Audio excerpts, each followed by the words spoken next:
Allez, bonjour à toutes et à tous, les has-beens du cinéma, les fans de Starfix. Aujourd'hui, je vais vous présenter sur Mad Max.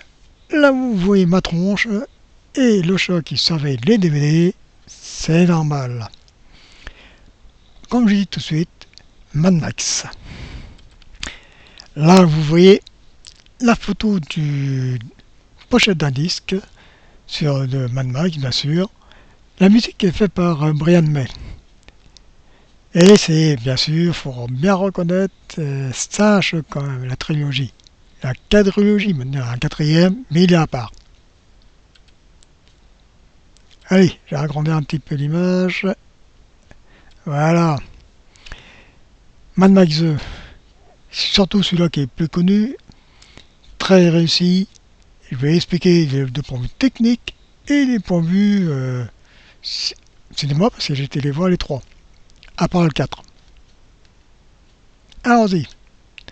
Le premier, avec Mel Gibson, et non, Mel Gibson, réalisé par le 4. Et oui, George Miller. Brian May est décédé, hein, malheureusement. Je crois qu'il est décédé. Hein. Et le premier, c'est un choc. Mais la technique, avant de raconter les 3 et les 4 et les 4 films. Les 3 premiers sur une cassette vidéo, ils étaient tous recadrés à l'époque. Après, ils étaient en scope à la vente. Pourquoi recadrés, comme je l'ai dit, les toutes premières vidéos, c'était en location Vidéo Club. Et c'était le recadrage pour mieux adapter aux téléviseurs 4 tiers qu'on avait à l'époque, en 80-90. Son mono, bon, cassette vidéo, hein. Après, c'est peut-être le Mad Max, le premier était peut-être léger OpenMet. Les autres, ils étaient recadrés. Le 4, DVD. Donc le DVD, ce que vous voyez, le premier avec une piste audio originale en anglais australien, faut pas oublier qu'il est 3. Alors, le 4 était un film australien. Et le son est en mono. Hein. Salle de cinéma, c'était même pas stéréo, c'était mono. Donc tous les trois. Le deuxième était en Dolby Digital, le troisième en Dolby Surround. Les Blu-ray, le quatrième bien sûr c'est en Dolby Digital. Les Blu-ray, stéréo Surround, DTS pour l'AVO. Remasterisé, c'est un plus. Les bonus, ça saute pas au plafond. Donc, et oui, maintenant, partie cinéma.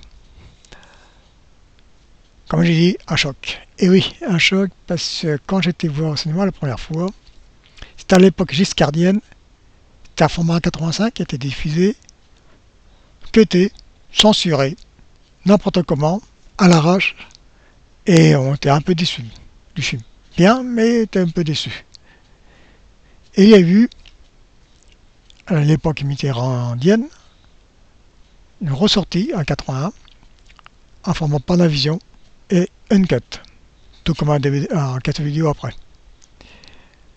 Et là, c'était le choc.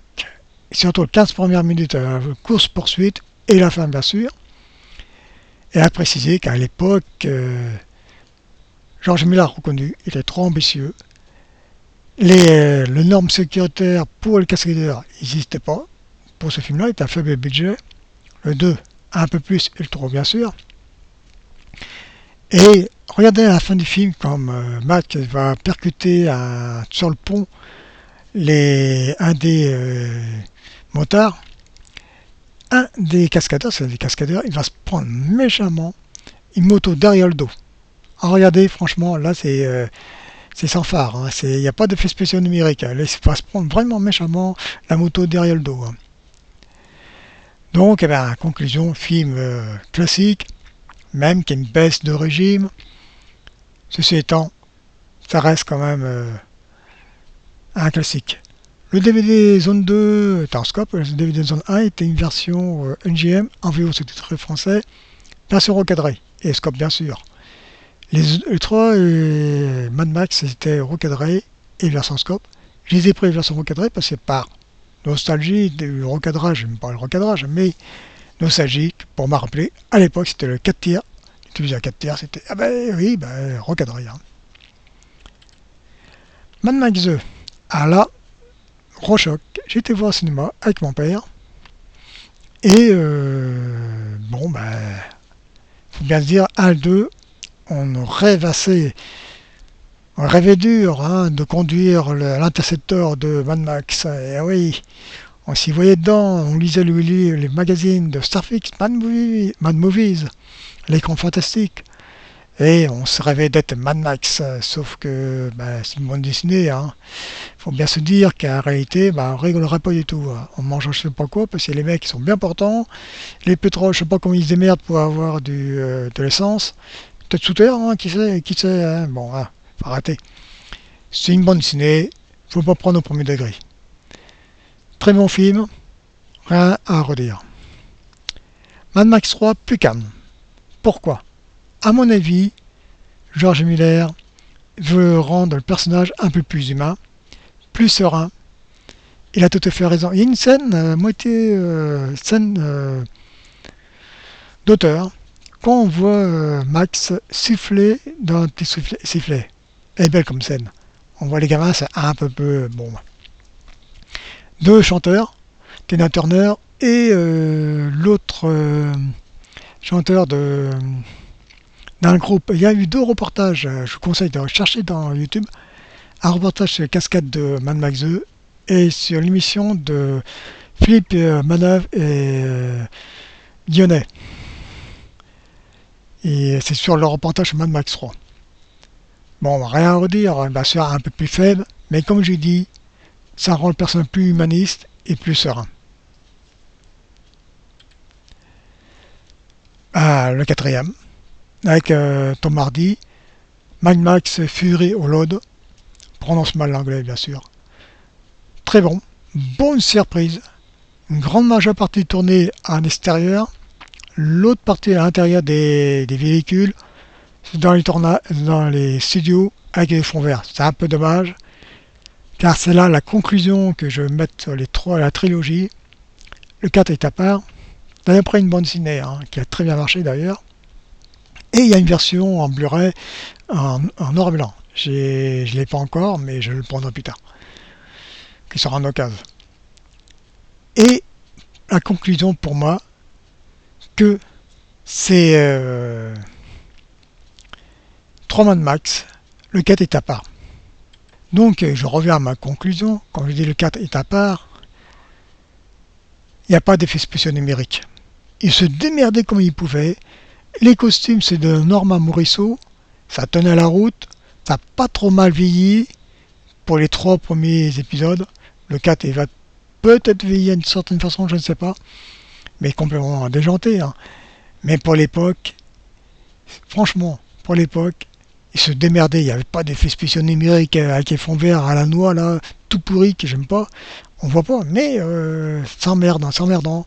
Je préfère qu'ils mettent les cartons-pâtes derrière, c'est plus sympa, c'est plus fun, et ça donne un charme au film. Mais il y a une certaine naïveté dans les scènes d'action, tout ça. Comme je dis, il faut prendre ça pas au premier degré, 15e degré. Et franchement, c'est du bon cinéma, fun, certes. Bon, c'est réservé pour les mecs, hein. Quoique, il y en a des filles qui aiment bien. Donc, voilà. C'est du bon cinéma. J'aime bien ce genre de film-là. Je remets pour l'image en arrière, pour Mad Max. Allez. Voilà, c'est bien. Franchement, ça c'est le coffret, l'image d'après du coffret Blu-ray. Franchement, là, pour moi, comme je dis, et je le répète, il n'y avait pas d'effets spéciaux numériques. Ils se démerdaient comme ils pouvaient, surtout pour le premier. Le deuxième mieux construit. Mais quand même, quand on regarde la série des Fast and Furious, on pleure. On pleure parce que ces effets spéciaux numériques à fond la caisse, très peu de cascades à l'extérieur, on y croit guère, c'est invraisemblable long large à travers. Là, c'est pas pareil, c'est fun, c'est comment dire, c'est une certaine naïveté dans un certain sens. Et le troisième, bien sûr, pour moi, c'est plus mature, plus serein. Voilà, mes chers Asbiners, mes chers fans de Starfix, la trilogie sur Mad Max, je vous ai présenté, il y en a qui l'ont fait, bon ben moi je fais pareil, d'une autre façon. J'espère que vous allez regarder jusqu'au bout, que vous allez vous abonner, même si c'est pas le but suprême, parce que j'ai 3 petits malheureux abonnés, puis 2 personnes qui ont vu sur Filmo de Genevoux, c'est un peu triste. Bon ben j'espère que ça va pas continuer comme ça, parce que la chaîne ne va pas durer longtemps. Donc voilà. Je vous remercie de votre attention. Mais à la prochaine, je vais parler peut-être bien de King Kong. Allez, à plus.